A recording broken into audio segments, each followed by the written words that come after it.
Let's talk to David Maddox, listed as at the Independent. David, very good morning to you. Morning, Mike. How are you? Yeah, not bad, not bad. As usual, Keir Starmer's tried to buy himself a bit of spare time. He's gone over to India. He's announced a couple of announcements which supposedly make it look as though we're going to create more jobs in Britain than we know what to do with. But I'm not convinced he went for any other reason than just to get out of the way because he didn't really want to be here. He may well have been hoping to distract from the Tory conference last week, but I think a few Tories would have been quite happy for him to distract from them as well. So, you know.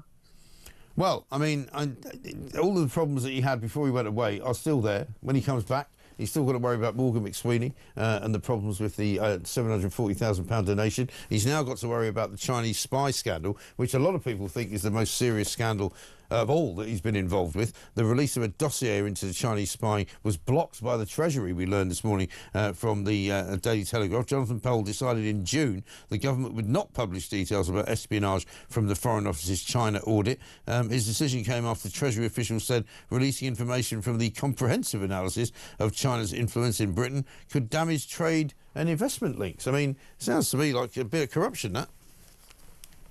Well, I mean, it certainly looks as though they, if I could put it nicely, taken a pragmatic approach to China in terms of trade. But I mean, it is looking very bad indeed. I mean, the interesting thing is whether Jonathan Powell, the National Security Advisor, survived this. I mean, the thought of Starmer having to sack yet another senior appointee is just becoming a bit of a joke, frankly. Yes.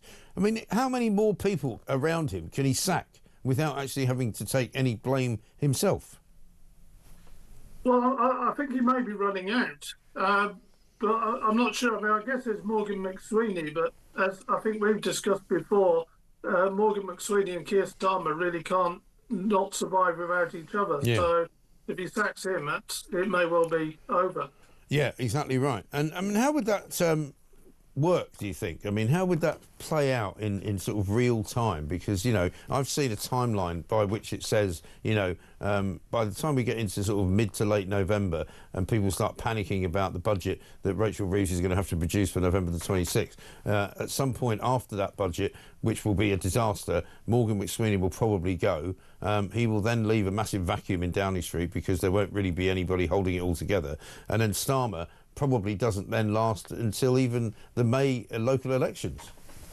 Well, I could tell you that they're already panicking about the budget. I mean, they're not waiting to panic about it. There's deep splits. We reported on this last week, on Front Page League last week. There's deep splits about it. The budget will happen. Everybody will still be in place, but it's going to have to be a great one because the fallout threatens to be really dangerous for this government.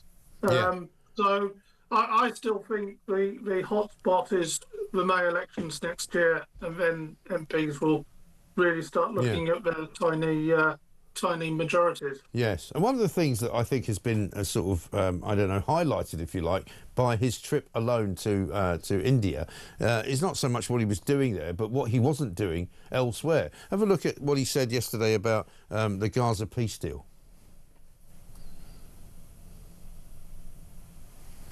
And I will take this opportunity to put on record my thanks to President Trump for his leadership on this, to the Qataris, to Egypt and Turkey, who've done really important work in the negotiations.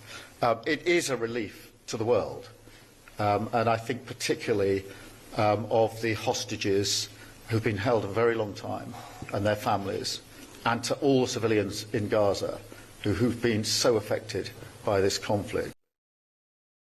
He's talking there as if he's a man on the outside looking in, isn't he? Because he wasn't thanked yesterday by President Trump. I mean, President Trump went out of his way literally not to mention the Western countries that had actually recognised Palestine as a state, which apparently didn't really help matters when they were trying to do the peace deal. So I think, you know, Mr Starmer, Mr Carney in Canada and Mr Macron in France are pretty much on the NFI list, aren't they, when it comes to the White House?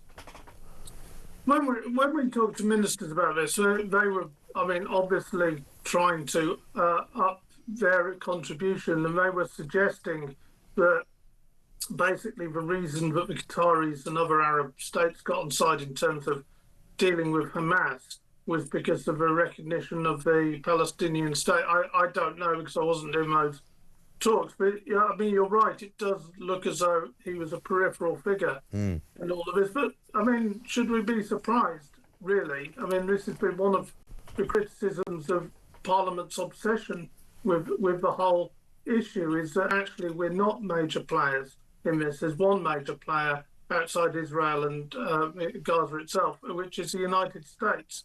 And probably the next one is Turkey. So, you know, this is, I mean, it doesn't surprise me at all. No, but it's kind of a sad indictment of the way Britain is now seen in the world, on the world stage, because, you know, we would otherwise have been very much front and centre of any deal that was being done. Because we would have been, and let's not forget, you know, Keir Starmer, when he put together the coalition of the willing, when he was talking about being the bridge between Europe and the White House and Washington, D.C., because he thought that he was able to broker all sorts of deals with Donald Trump. It turns out that now Donald Trump doesn't even acknowledge his existence.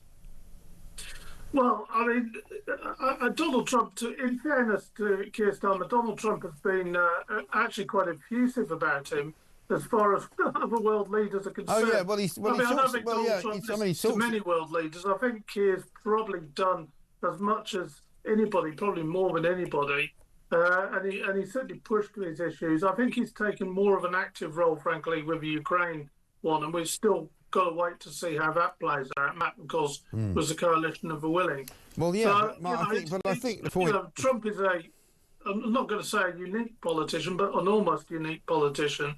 And I really don't... I don't think he was particularly listened to anybody.